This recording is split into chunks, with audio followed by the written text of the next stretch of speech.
ফায়াদরিবুহু দরবাতাম বিল হাদীদ,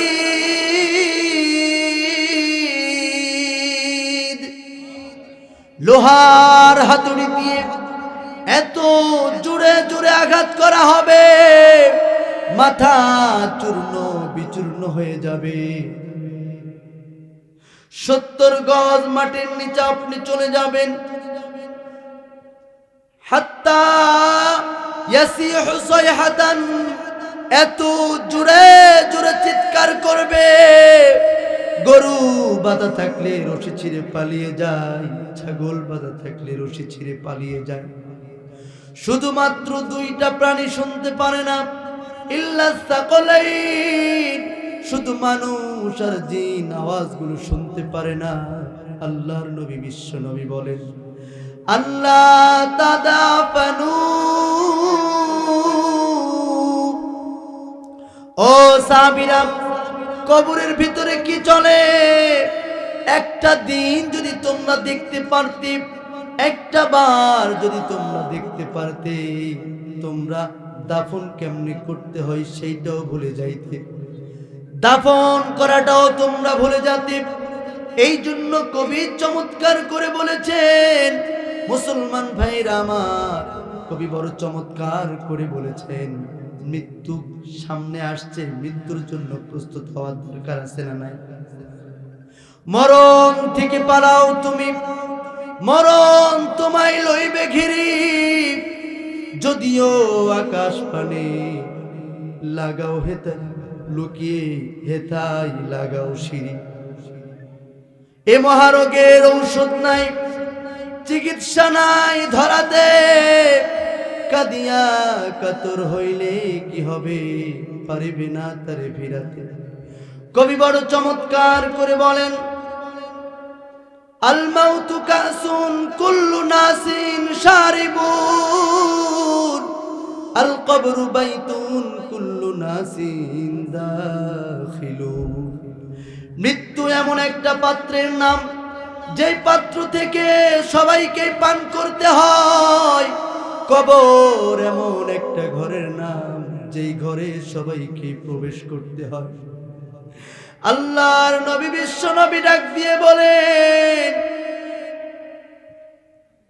আন্নাসু feel কবরি কাল গরীক feel বাহর। বলুন আল্লাহু আকবার।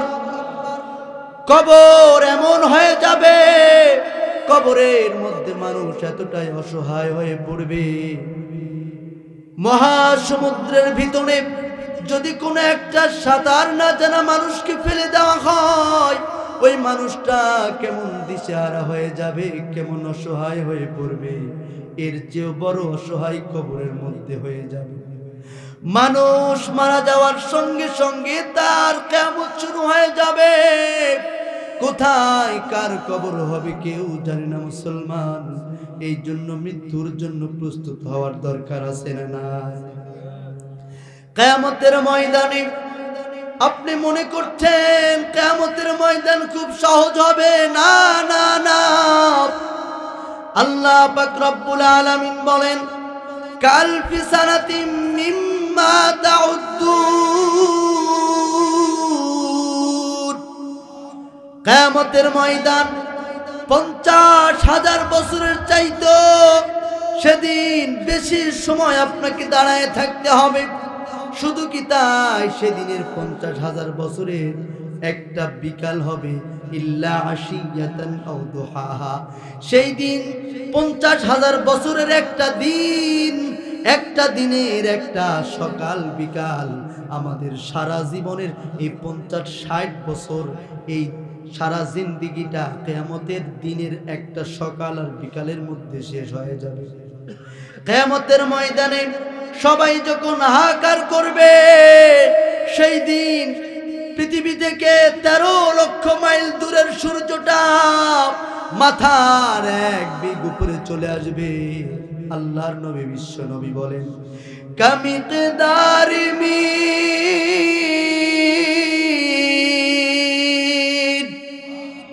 মাথার মগজগুলো টকবক টকবক করতে থাকবে। সেই দিন এমন অবস্থা হয়ে যাবে, মাথার মগজগুলো নাকের ছিদ্র দিয়ে বেরিয়ে যাবে, কানের ছিদ্র দিয়ে বেরিয়ে যাবে মুসলমান, পেটের নাড়ি ভুঁড়ি গলে গলে পিছনের রাস্তা দিয়ে বেরিয়ে যাবে। আপনি যার কাছে ছুটে ছুটে যাবেন কেউ আপনার উপরে উপকারে আসবে না। সেই দিন মানুষের গুনাহগুলো ঘামের মতো হয়ে যাবে। কারো বাম হাতে আমলনামা আসবে, কারো ডান হাতে আসবে। যাদের বাম হাতে আমলনামা আসবে তাদের গুনাহগুলো ঘামের পরিণত হয়ে যাবে। কেউ টাকনু পর্যন্ত ঘামের মধ্যে ডুবে থাকবে, কেউ হাঁটু পর্যন্ত ডুবে থাকবে, কেউ বা কোমর পর্যন্ত থাকবে। আল্লাহর নবী বিশ্ব নবী ইশারা করে বলেন কেউ বা চোখ পর্যন্ত ডুবে থাকবে। গুনার ঘামের মধ্যে হাবুডুবু খাইতে থাকবে। সেই দিন যত আপনি চিৎকার করেন চিল্লাচিল্লি করেন কেউ শুনবে না। সেদিন স্বয়ং নবী রাসূলুল্লাহ পর্যন্ত ইয়া নাফসি করতে থাকবে। সেই দিন আমি আপনি সাধারণ উম্মতের কি অবস্থা হবে রে মুসলমান। আল্লাহর নবী বিশ্ব নবী কেবলমাত্র শুধুমাত্র তিনি মাকামে মাহমুদের মধ্যে সিজদায় পড়ে থাকবেন। আল্লাহকে ডাক দিয়ে বলবেন আল্লাহুম্মা উম্মতি,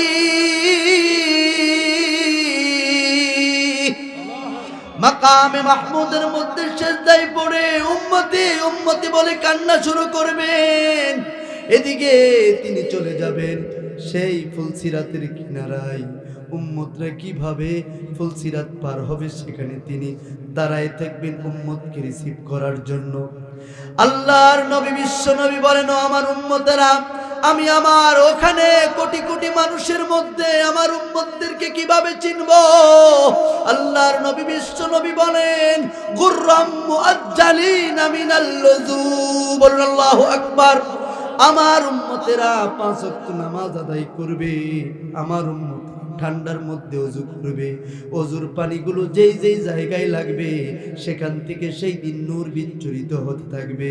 আর সেই নূরগুলো দেখে আমার উম্মতদেরকে আমি চিনে ফেলবো, বলুন সুবহানাল্লাহ। আমার কলিজার টুকরা ভাইয়েরা, আমার নবী আমার সেই দিন ফুলসিরাতের কিনারায় উম্মতদেরকে চিনে চিনে বুকের মধ্যে টেনে নিয়ে জান্নাতে প্রবেশ করাবেন।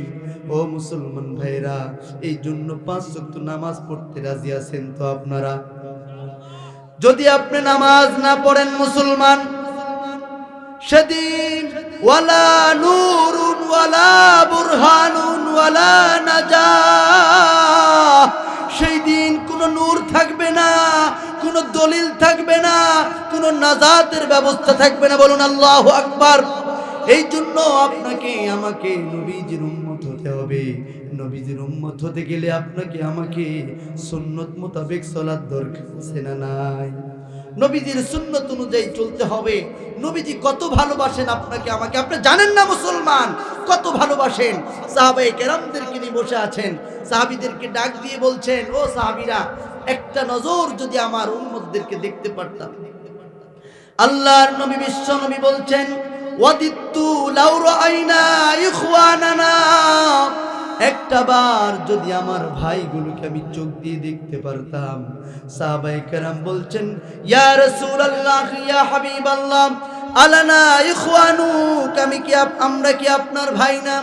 সাহাবায়ে কেরাম যখন এই কথা বললেন, আল্লাহর নবী বলছেন বাল আনতুম আসহাবি, তোমরা তো আমার সাহাবী, আমার তো ভাই তারা যারা মান আমানা বি ওয়া লাম ইয়ারনি, আমার ভাই তো তারা যারা জীবনে কখনো আমাকে দেখে নাই, জীবনে আমাকে তাদের চোখ দিয়ে দেখে নাই, অথচ আমি নবীর জন্য তারা জীবন দিতে পর্যন্ত প্রস্তুত, বলুন আল্লাহু আকবার। আমরা প্রস্তুত আছি না নাই? নবীজির সম্মানে যদি কোনো কুলাঙ্গার আঘাত করে আমরা প্রস্তুত আছি না নাই? কি হবে শেষ নবীজির উম্মত বলে দাবি করে যদি ওই কাদিয়ানীরা নবীর জিয়ার দখল করে, ঠিক না বেঠে? কি হবে শেষ নবীজির উম্মত বলে দাবি করে যদি ওই কাদিয়ানীরা নবীর জিয়ার দখল করে। নবীজির জন্য যদি রক্তের বহে নদী, নবীজির জন্য যদি রক্তের বহে নদী,